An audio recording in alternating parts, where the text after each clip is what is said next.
ধান খেতি যে হালধীয়া পৰে বা পাতবিলাক ৰঙা পৰি যায়, ধান খেতি সেউজীয়া হৈ থকা নাই, সেইটো সকলো চিন্তিত হৈ পৰে। ধান খেতিৰ দ্বাৰা সেউজীয়া কৰিব লাগিলে এই ভিডিঅ'টোৰ মাধ্যমেৰে মই আপোনালোকক সকলোখিনি জনাম, আৰু ভিডিঅ'টোত যদি কিবা ভুল হয় আপোনালোকে ক্ষমা কৰি দিব। গতিকে অলপ সময় দি আপোনালোকে ভিডিঅ'টো প্ৰথমৰ পৰা শেষলৈকে চাব। ভিডিঅ'টো ভাল লাগিলে প্লিজ লাইক এটা কৰিব, আৰু যদি সেই চেনেলটোত নতুনকৈ আহিছে তেতিয়াহ'লে ছাবস্ক্ৰাইব কৰিবলৈ পাহৰি নাযাব।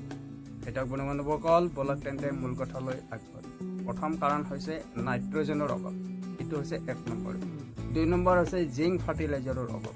আমাৰ মাটিখিনিত যদি সেই জিংক ফাৰ্টিলাইজাৰৰ অভাৱ থাকে, পিছলৈকে এনেকুৱাও হ'ব পাৰে যে মাটিত অলপো জিংকৰ পৰিমাণ নাই, আমাৰ ধানৰ গছবিলাকৰ পাতবিলাক হালধীয়া হৈ থাকিব পাৰে। 3 নম্বৰ খেতিয়ক বন্ধুবান্ধৱসকল, সঠিক পৰিমাণত পানী নাই।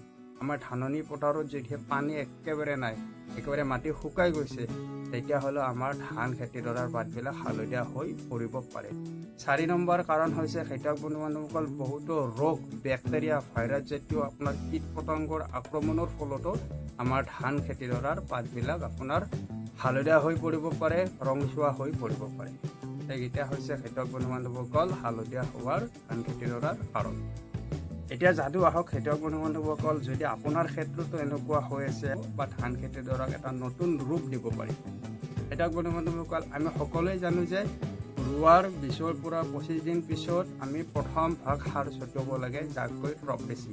আৰু এই টপ ড্ৰেছিঙত আমি নাইট্ৰজেন নামৰ মৌলটো ছটিয়াব লাগে। নাইট্ৰজেন মানে হৈছে ইউৰিয়া। খেতিয়ক বন্ধুবান্ধৱসকল, নাইট্ৰজেনৰ অভাৱ থাকিলে আমাৰ ধান খেতিডৰা হালধীয়া হৈ থাকিব পাৰে। আমি নাইট্ৰজেনটো তাত আমি ছটিয়াই দিয়াৰ পিছত আমাৰ কি হ'ব, ধান খেতিডৰা সেউজীয়া হৈ পৰিব। ধানৰ খৰতকীয়া বাঢ়ানত নাইট্ৰজেন নামৰ মৌলটো সহায় কৰিব। খেতিয়ক বন্ধুবান্ধৱসকল, বিঘাই প্ৰতি আপোনালোকে 8ৰ পৰা 10 কিলোমানকৈ ইউৰিয়া আপোনালোকে ছটিয়াব পাৰিব। তাতকৈ বেছিকৈ দিলে হয়তো পিছলৈকে আপোনাৰ মাটিখিনিৰ যি উৰ্বৰা শক্তিটো কমি যাব পাৰে। এতিয়া বহুতো খেতিয়ক এনেকুৱা আছে যে এবিঘাত 1 বেগ ইউৰিয়া মাৰে, তো তেওঁলোকৰ নিজা কথা। তাৰপিছত 2 নম্বৰ কাৰণটো হ'ল খেতিয়ক বন্ধুবান্ধৱসকল, জিংক ফাৰ্টিলাইজাৰ। আপোনালোকে জিংক ফাৰ্টিলাইজাৰ বীজৰ দোকানত লাভ কৰে। আপোনালোকে জিংক ফাৰ্টিলাইজাৰটো পানীৰ সৈতে মিহল কৰিও আপোনালোকে ধান খেতিৰ ওপৰত স্প্ৰে কৰিব পাৰে। জিংক নামৰ মৌলটো পোৱাৰ পিছত ধান খেতিডৰা আপোনালোকে নতুন ৰূপ এটা দেখিবলৈ পাব। 3 নম্বৰ হৈছে যদিহে পানী নাই, আপোনালোকৰ ধান খেতিডৰাত পানী নাই, তেতিয়াহ'লে আপোনালোকে পানী যোগানৰ ব্যৱস্থা কৰিব। কাৰণ পানী এটা হৈছে প্ৰধান, ধান খেতিক আমি দিবই লাগিব। কাৰণ পানী নহ'লে যিমানে সাৰ দিয়ক, যিমানে আপোনালোকে যি নিদিয়ক কিয়, আমাৰ ধান খেতিডৰা একেবাৰে শূন্য হৈ পৰিব। গতিকে আপোনালোকে পানী দিয়াৰ ব্যৱস্থা কৰিব। 4 নম্বৰ কাৰণ হৈছে খেতিয়ক বন্ধুবান্ধৱসকল, আপুনি দিনত এবাৰ হ'লেও ধাননি পথাৰত যাব লাগিব। যাই কিনে আপুনি চাব লাগিব যে তাত কিবা কীট পতংগৰ আক্ৰমণ আপুনি দেখিবলৈ পাইছে নেকি। যদি কীট পতংগই আক্ৰমণ কৰিছে, কিবা ভাইৰাছ জাতীয় ৰোগ লাগিছে, তেতিয়াহ'লে তাৰ নিৰাময়ৰ বাবে আপোনালোকে ব্যৱস্থা ল'ব লাগিব।